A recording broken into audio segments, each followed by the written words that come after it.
Cindy Jacobs is the host of a show called God Knows.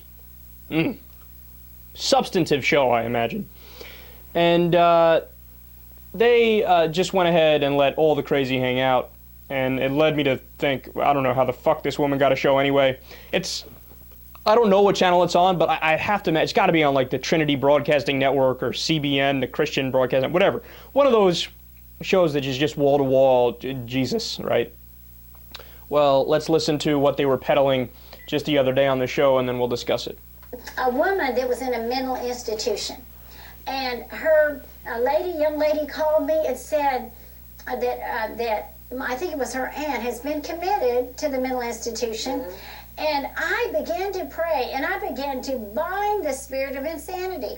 I began to bind the powers of depression and darkness off that woman. Now, I was in Texas, and I think maybe she was in Arkansas or another place, and I began to take authority over that woman's life against the powers of darkness. You see, that woman was oppressed. She was bound. She was in an institution. She could not rise up for herself. She could not stand in the gap for herself, nor could the young woman who called me. But I had faith, and I could do it. So I bound those spirits of darkness off that woman, and you know, she was totally set free in her mind. She was totally set free. She was released from the institution. She's saying you can pray away insanity.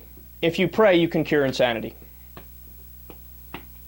Now, look, most of the time, pretty much every day, I end up leaving like 3 or 4 clips similar to this on the cutting room floor where I don't talk about it on air. But the reason why I wanted to discuss it today is because, look, of course, everybody has... honestly, I don't believe in thought crime. You could believe whatever you want to believe. You could be a member of whatever religion you want to be a member of. And in fact, like I always put the massive caveat of there are so many religious people who are genuinely good folks. I don't think what their belief system is true, right? But they're genuinely good people who care about social justice and stuff like that, and who want to make a better life for everybody, so on and so forth, right? But the reason why I wanted to discuss this one is because oftentimes they're dancing on a line. They're dancing on a line. Now, 25% of the American people in a poll in 2007 said that they thought Jesus Christ was going to come back that year, 2007. 25%! 25%! That's a huge number, man. That's such a depressing number, too. And then 40% of the American people said they think Jesus is going to come back. I forgot whether it was by 2040 or 2050. But they think he's going to come back by 2040 or 2050.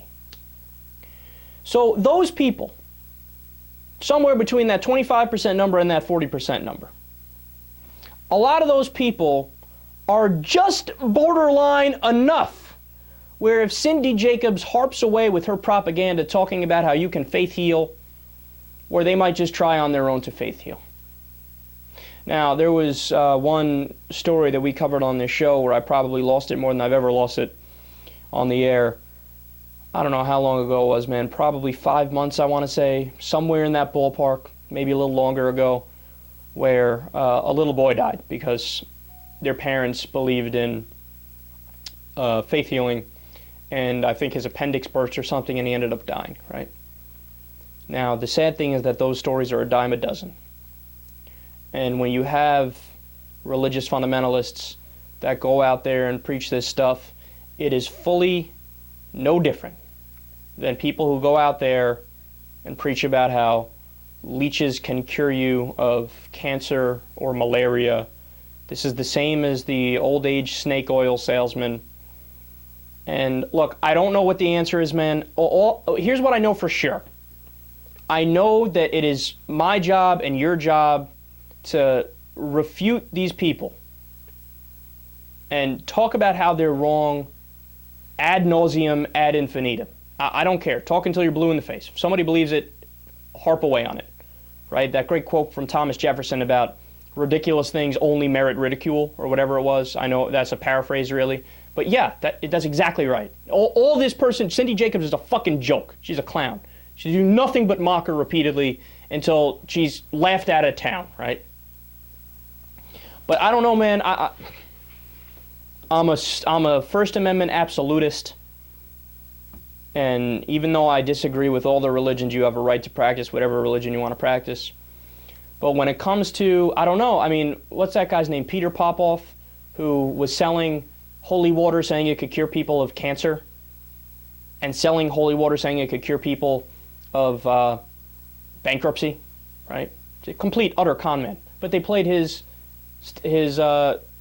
infomercials on like 5 or 6 different channels on a nightly basis, right? I mean, am I wrong here for thinking that that crosses a line into, now it's just a matter of consumer protection. It's not even a matter of free speech at that point, right? Just like L'Oreal shampoo can't tell you that, oh, our new shampoo will make you be able to fly, right?